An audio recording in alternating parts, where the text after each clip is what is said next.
Assalamualaikum warahmatullahi wabarakatuh. A'udzubillahi minasyaitonirrajim. Bismillahirrahmanirrahim. Alhamdulillahirabbil alamin wassalatu wassalamu ala asyrafil anbiya'i wal mursalin sayyidina wa habibina wa maulana Muhammadin wa ala alihi wa sahbihi ajmain, amma ba'du. Semangat anak-anakku serta MPLS, meski kita sedang dalam situasi pandemi, tapi kita tetap semangat. Kita berdoa semoga pandemi di bumi kita ini segera hilang, dihilangkan oleh Allah Subhanahu wa Ta'ala, kembali normal, kita bertemu seperti yang sudah kita segera melaksanakan pembelajaran dengan normal. Amin, Allahumma amin. Perkenalkan, saya Ali Munawir Hidayat, biasa dipanggil Ali MH, pengampu mapel aswaja ke-NU-an di SMK Ma'arif NU Bobosari. Anak-anakku yang saya hormati, saya banggakan, tentang keaswajaan sering kita mendengar bahwa sing penting Islam, rausah NU-NU-nan. Nah, pernyataan ini jelas salah. Kenapa? Karena kalau kita mengkaji sesuai dengan hadis Rasulullah bahwa Islam saja itu tidak cukup. Karena apa? Kalau sekedar Islam, Syiah juga Islam, Khawarij mereka mengaku Islam, Mu'tazilah mengaku Islam, bahkan semua mereka itu bukan hanya mengaku Islam, tapi mengaku sebagai ahlu sunnah. Di sini banyak berbagai macam aliran yang mengaku sebagai ahli sunnah. Kenapa kalau mereka berebut dengan ahli sunnah? Karena Rasulullah mengatakan umat Islam ini akan terpecah menjadi 73, dan yang selamat ini hanya satu. Dikatakan yang selamat adalah ahli sunnah wal jamaah, maka semua mengaku sebagai ahlu sunnah. Lantas bagaimana kita menyikapi dan bagaimana kita mengetahui mana yang ahli sunnah dan mana yang tidak? Hadis Rasulullah Shallallahu Alaihi Wasallam yang diriwayatkan dari Abi Hurairah radhiyallahu an, bahwasanya beliau bersabda, iftaraqal yahudu ala ihde wasintina wasaba'ina firqatan, bahwa umat Yahudi ini akan terpecah menjadi 72 golongan. Wastabtariku nasara ala ihda wasintaini wasaba'ina firqatan. Begitu juga umat Nasrani terpecah menjadi 72 golongan. Wastaftariku ummati ala salasin wasab'ina firqatan, dan umatku pun akan terpecah. Nah, artinya ini Islam, dan umatku akan terpecah menjadi 73 golongan, akan terpecah menjadi 73. Terus an-najiyatu wahidatun, ada satu yang selamat. An-najiyatu wahidatun, satu yang selamat. Dikatakan, man najiyah ya Rasulullah, siapa yang akan selamat? Satu golongan yang akan selamat itu siapa ya Rasul? Rasulullah menjawab, kila ahlu sunnah wal jamaah, yaitu ahlu sunnahku dan jamaah. Jadi di sini tidak cukup. Nah, di sini dapat diketahui bahwa umat Islam ini akan terpecah menjadi 73. Sebagaimana umat yang lain, Yahudi terpecah, Nasrani juga terpecah, dan bukan hanya itu, tapi umat Islam pun akan terpecah, bahkan banyak, sampai dengan 73. Semuanya ini akan yang satu, yang selamat hanya satu, an-najiyatu wahidatun. Wa ma huwa najiyah ya Rasulullah, siapa yang selamat? Ahli sunnah wal jamaah. Nah, ahli sunnah wal jamaah ini satu aliran, satu fikrah yang wajib kita pegang, yang wajib kita gigit. Bahkan dikatakan oleh Rasul bahwa pegang, gigit dengan gigi gerahammu sekuat-kuat. Abghidin nawaji bin nawaji, gigit dengan gigi geraham sekuat-kuatnya. Artinya kita wajib berahlu sunnah. Jadi tidak cukup hanya sekedar Islam-Islaman, tapi kan ada bahwa siapa yang berucap la ilaha illallah, man qala la ilaha illallah dakhalal jannah. Siapa yang berucap la ilaha illallah artinya dia itu Islam, dia itu bersahadat, dah akan masuk ke surga. Di sini akan masuk ke surga, ya tapi kapan masuknya? Mungkin di antara yang lain sudah lama dia masih mangkrong di neraka. Jadi ia masuk, tapi kapanpun waktunya. Oleh karenanya kita wajib berpegang teguh dengan Islam ala ahli sunnah wal jamaah an-nahdliyah. Jadi wajib, bukan hanya tapi kita benar-benar wajib berpegang teguh. Kita wajib berahli sunnah sesuai dengan konsep Rasulullah tadi lewat hadis bahwa yang akan selamat ini adalah Islam yang ahli sunnah wal jamaah. Lantas apa yang dimaksud ahli sunnah wal jamaah? Ahli sunnah itu artinya kita para pengikut yang selalu melaksanakan, yang setia terhadap apa yang dijalankan, yang dilakukan oleh Rasulullah. Dan bukan hanya Rasulullah, tapi wal jamaah, dan juga jamaahku. Siapa yang dimaksud jamaah? Di sini adalah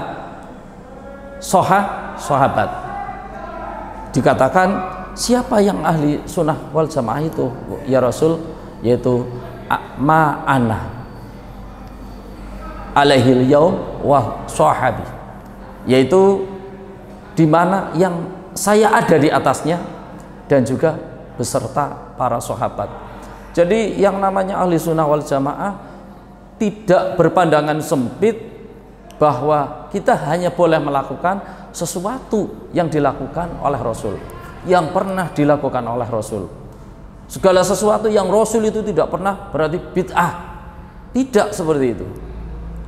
Mungkin Rasul tidak melakukan, tapi para sahabat wabil khusus khulafa'ur rasyidin ini pernah melakukan. Maka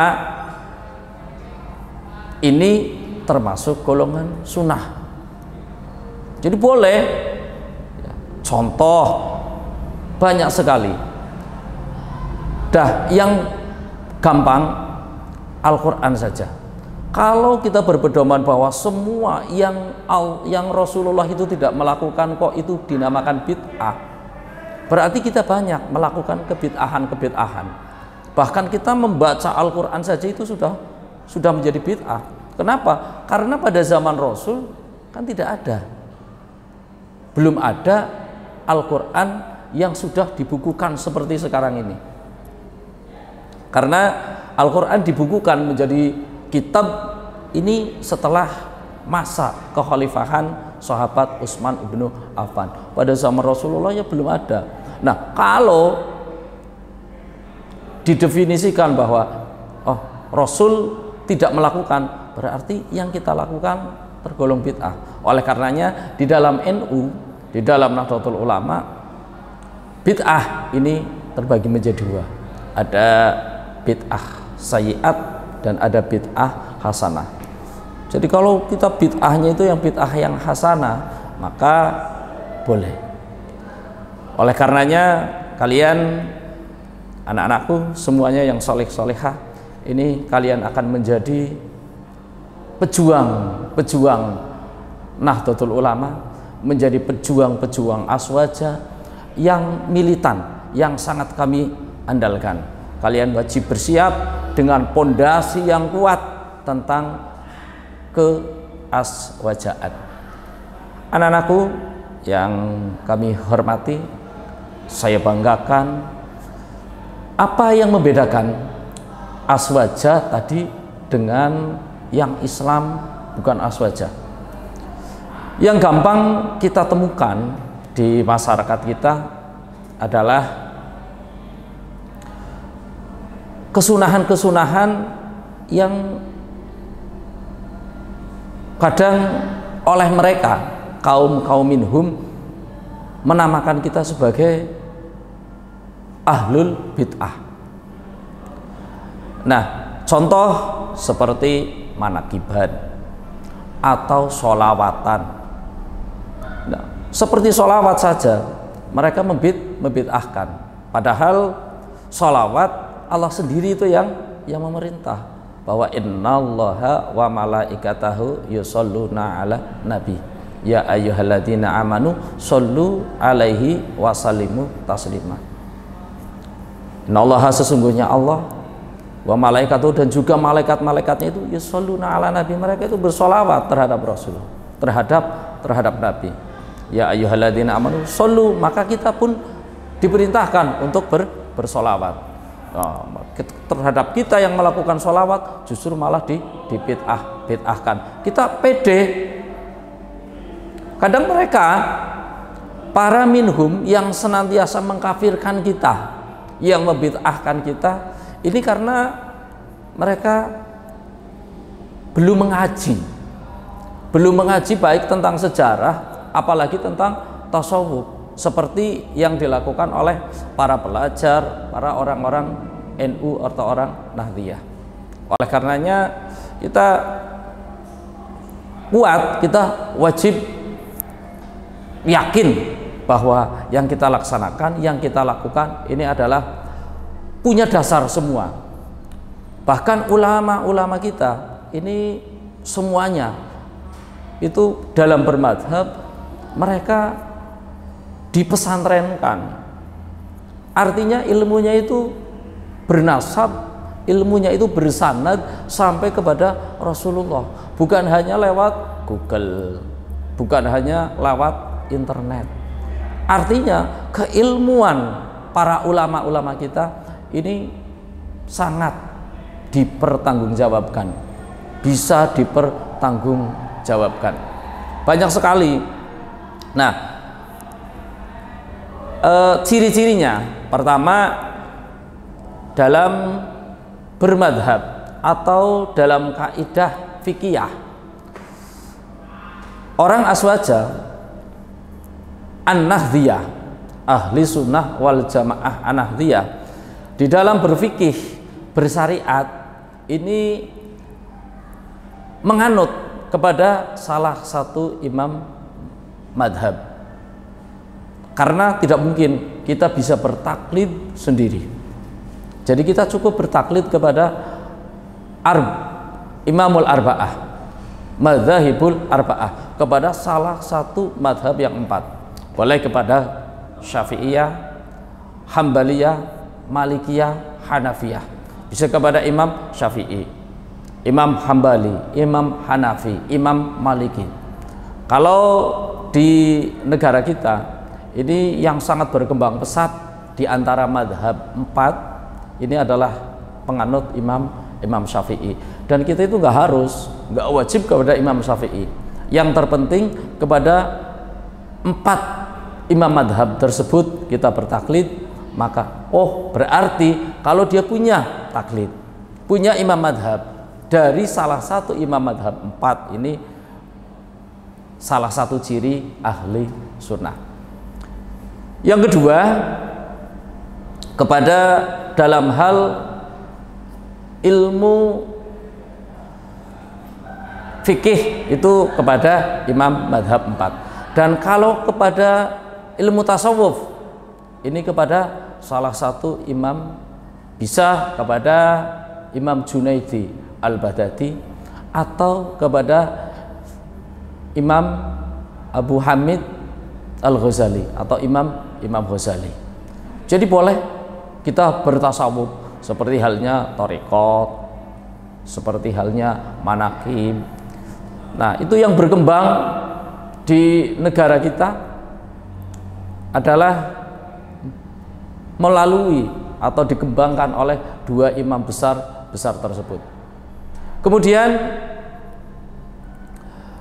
ada lagi, kita juga berpedoman dalam ilmu kalam atau ilmu tauhid. Ini kita menganut kepada para ulama ahlu sunnah wal jamaah. Di antaranya adalah yang berkeyakinan tentang sifat wajib bagi Allah, bahwa Allah itu mempunyai sifat wajib, mempunyai sifat muhal, mempunyai sifat jaiz. Nah, ini ada dari ulama-ulama besar seperti beliau, ada Al-Asy'ariyah dan juga Al-Maturidiyah. Syekh Abu Hasan Al-Asy'ari ini yang dikenal dengan Al-Asy'ariyah, serta Imam Al-Maturidi. Ini dalam ilmu tauhid. Jadi ciri-cirinya itu, kalau kita berpedoman dari ilmu tauhidnya bisa kepada Imam Al-Asy'ari atau Imam Al-Maturidi. Dalam ilmu fikih bisa kepada Imam Hanafi atau Imam Syafi'i, Imam Hambali, Imam Maliki. Atau dalam ilmu tasawuf bisa kepada Imam Al-Junaidi, bisa kepada Imam Ghazali. Dari 3 unsur akidah ini, mengikuti tersebut berarti ini adalah aliran ahli sunnah wal jamaah. Selain itu, kita perlu waspada. Karena apa? Karena banyak yang mereka itu hanya berpedoman bahwa yang penting kita itu adalah berpedoman kepada Quran hadis. Sementara mereka sendiri belum tahu tentang Al-Quran hadis secara mendalam, sehingga bahkan memaknai segala sesuatu ayat yang ada di dalam Al-Quran saja hanya masih mengandalkan dengan tekstual saja. Di situ ada ayat bahwa yadullahi fawqa aydihim, contohnya memaknai bahwa tangan Allah di atas tangan semua. Lah ini berarti menganggap bahwa Allah ini punya tangan, bahwa Allah ini memiliki tangan. Atau ayat-ayat yang lain yang mengatakan bahwa Allah berada di atas ars, berarti Allah ada di atas. Ini hanya memaknai sekedar dengan tekstual saja. Kalau di dalam ahli sunnah wal jamaah Hanafiyyah ini tidak bisa seperti itu. Maka kita bertaklid kepada mengikuti para ulama. Karena ulama-ulama NU, ulama-ulama ahlu sunnah Hanafiyyah, mereka keilmuannya jelas, sudah tidak diragukan lagi. Semua bidang ilmu ini mereka kuasai dari berbagai macam pondok pesantren. Bahkan pendiri kita, pendiri NU, beliau adalah ulama besar yang sudah bergelar Hadratus Syekh. Hadratus Syekh ini menggelar, punya gelar Hadratus Syekh ini jelas. Syaratnya minimal itu harus hafal dengan ratusan ribu hadis. Sebagaimana beliau Kyai Haji Hasyim Asy'ari ini menguasai berbagai macam ilmu hadis. Mereka sangat alim, baru menjadi panutan di aliran kita ahlu sunnah wal jamaah. Oleh karenanya pada anak-anakku, kita jangan ragu, jangan bimbang, tetap satukan tekad bahwa di kita, terutama di sekolah kita SMK Ma'arif NU, ini salah satu pelajarannya nanti adalah di ke-NU-an.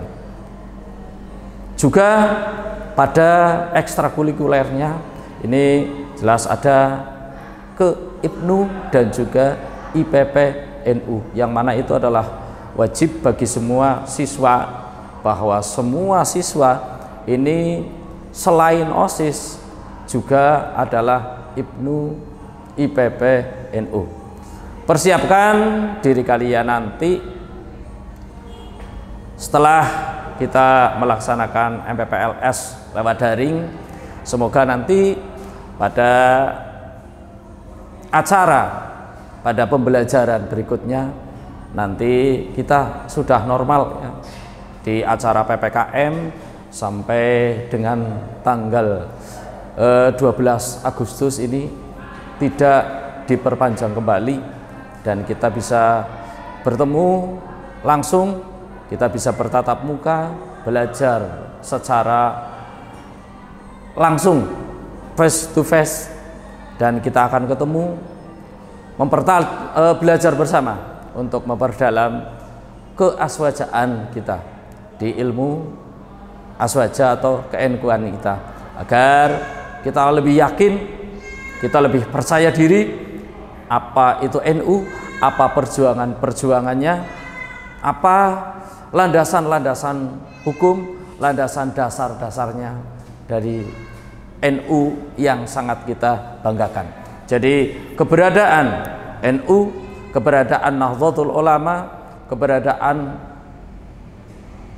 Nahdlatul Ulama ala ahli sunnah wal jamaah ini tidak lain adalah untuk melestarikan akidah ahli sunnah wal jamaah yang digagas, yang diperintahkan oleh Rasulullah SAW sesuai di dalam hadisnya, bahwa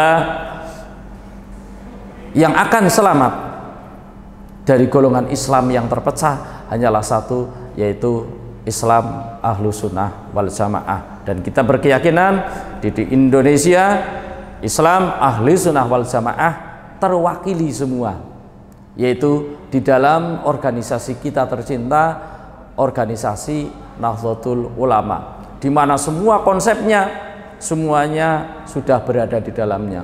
Kita NU yang mewakili Islam ala ahli sunnah wal jamaah. Oleh karenanya, ayo kita semangat anak-anakku, kalian pelanjut, penerus perjuangan ulama-ulama kita di Nahdlatul Ulama, ulama-ulama kita pada organisasi kita tercinta Islam ahlu sunnah wal jamaah. Anak-anakku, selamat bertemu insya Allah di pembelajaran nyata kali ini. Mungkin itu saja pendidikan dasar, pengenalan dasar tentang keaswajaan di pembelajaran MPPLS secara daring ini. Semoga bisa bermanfaat, walaupun hanya sedikit dan sebentar, bisa memberi, menambah wawasan hasanah keilmuan, wabil khusus tentang keaswajaan ahli sunnah wal jamaah an-nahdliyah kita. Demikian dari saya, mohon maaf, wallahul muwaffiq ila aqwamit thoriq. Wassalamualaikum warahmatullahi wabarakatuh.